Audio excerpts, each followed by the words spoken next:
between the Hindu majority and Muslim with the controversial citizen nationalist government under Prime Modi.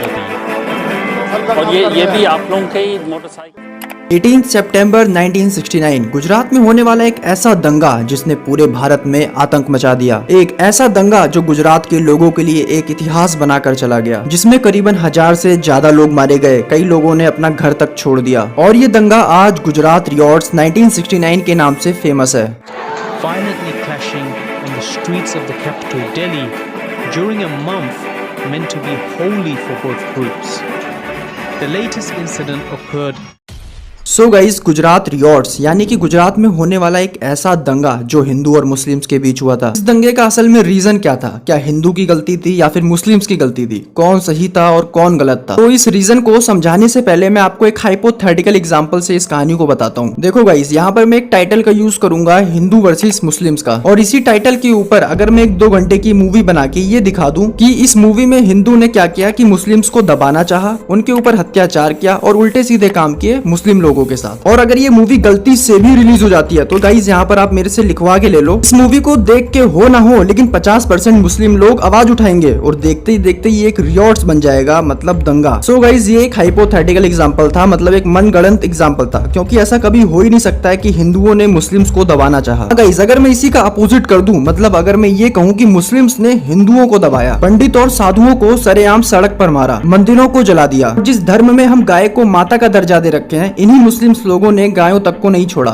तो अब इतना सब हो जाने के बाद यहाँ पर हिंदू लोग क्या करेंगे? सिंपल सी बात है गाइस, आवाज उठाएंगे, जो कि एक वायलेंस का रूप ले लेगा। तो मुस्लिम्स ने हिंदुओं को दबाया, ना कि हिंदुओं ने मुस्लिम्स को दबाया। और यही सेम चीज गाइस आज से करीबन 50 साल पहले 18 सितंबर 1969 गुजरात के अहमदाबाद और देखते ही देखते वाडोदरा, महसाना, आनंद और गोंदल जैसे इलाकों में ये दंगा फैल गया, जो कि करीबन 1 महीने तक नॉन स्टॉप चलता रहा, जिसमें करीबन 1000 से ज्यादा लोग मारे गए, 600 से ज्यादा लोग घायल हुए और 48,000 से ज्यादा लोगों ने अपनी प्रॉपर्टी तक को खो दी। और गाइस, एक अनऑफिशियल रिपोर्ट के अकॉर्डिंग नंबर ऑफ डेथ्स करीबन 2000 से भी ज्यादा थे। अगर देखा जाए, इस दंगे में मुस्लिम्स कम्युनिटी को नुकसान का सामना सबसे ज्यादा करना पड़ा, क्योंकि आधे से ज्यादा जाने इस दंगे में मुस्लिम्स की गई। और इस दंगे के दौरान करीबन 42 करोड़ से ज्यादा जमीनों का नुकसान हुआ, जिसमें से 32 करोड़ की जमीनें मुस्लिम्स कम्युनिटी की थी। और समय बीतने के साथ साथ 28 अक्टूबर तक ये दंगा पूरी तरीके से शांत हो जाता है। अगर मैं इस पूरी बात का एक कंक्लूजन निकालूं और ये कहूं कि जितने भी दंगे हिंदू और मुस्लिम्स के बीच हुए अब तक, एग्जाम्पल में जैसे बहरूच रियॉट 1857, सालिम रियॉट 1882, शाहबाद रियॉट 1917 और मालाबार रियॉट 1921